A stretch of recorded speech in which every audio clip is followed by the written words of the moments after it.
Assalamualaikum warahmatullahi wabarakatuh. Berjumpa lagi dengan saya, Dian Nistasari. Menopause adalah perjalanan hidup yang alami bagi setiap wanita dan semua wanita pasti mengalaminya. Karena itu ada hal-hal yang memang harus kita perhatikan dan kita tahu nih bagaimana cara untuk menjalaninya dan bagaimana sih sikap kita sebagai orang-orang yang ada di lingkungan dengan perempuan yang sedang menjalani masa ini.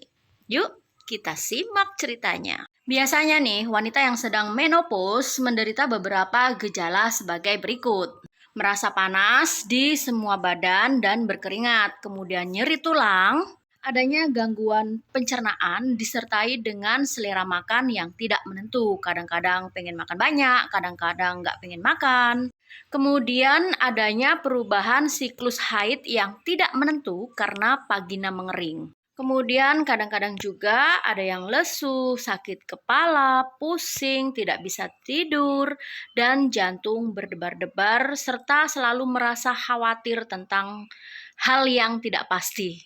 Jadi, selain dari perubahan fisik, dari perubahan cara berpikir, kekhawatiran-kekhawatiran, dari tingkat stres, itu juga kadang-kadang dialami oleh wanita yang sedang menopause. Karena itu, hal-hal yang perlu dilakukan untuk mengatasi gejala-gejala tersebut, yang pertama kita dekatkan diri kepada Allah Subhanahu wa Ta'ala supaya hati kita nyaman, pikiran kita tenang, dan lebih ikhlas dalam menjalani perubahan yang terjadi. Selain itu, jangan mager ya, jangan hanya rebahan saja, memikirkan kenapa sih kok saya seperti ini, kenapa sih kok ada perubahan, kenapa sih tidak seperti dulu lagi, tanda-tandanya saya sudah tua ya, saya mau meninggal ya. Jangan berpikir seperti itu.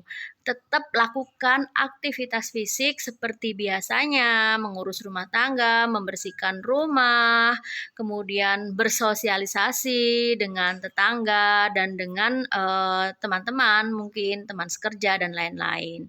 Jadi, kita tidak hanya fokus pada perubahan yang terjadi pada diri kita, tapi bisa kita alihkan ke hal-hal yang bersifat aktivitas fisik yang tentunya akan mendukung supaya tubuh kita cepat pulih, cepat sehat, kemudian bisa beraktivitas seperti biasanya. Tenang saja, masalah-masalah psikologis seperti jantung berdebar, kemudian banyaknya kekhawatiran-kekhawatiran, tidak bisa tidur, gangguan pencernaan dan lain-lain, itu tidak perlu diobati karena biasanya ini akan hilang dengan sendirinya.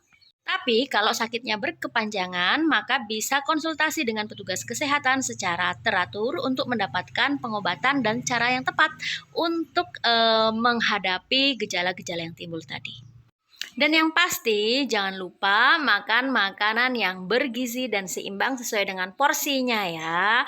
Sesuai dengan isi piringku, terutama banyakin makan sayur, makan buah, kacang-kacangan, terutama kacang kedelai ya. Itu bagus sekali untuk menyeimbangkan hormon estrogen dan progesteron kita. Kemudian jangan lupa juga untuk memenuhi kebutuhan protein hewani seperti daging, ikan, dan telur. Nah, sepertinya cukup sekian ya apa yang kita bahas tentang menopause. Jadi, selain intervensi-intervensi yang bersifat fisik seperti diet yang sehat, aktivitas fisik, kita juga perlu mengelola stres kita dengan baik dengan cara mendekatkan diri kepada Allah Subhanahu wa Ta'ala. Semoga bermanfaat dan salam sehat. Wassalamualaikum warahmatullahi wabarakatuh. Bye bye.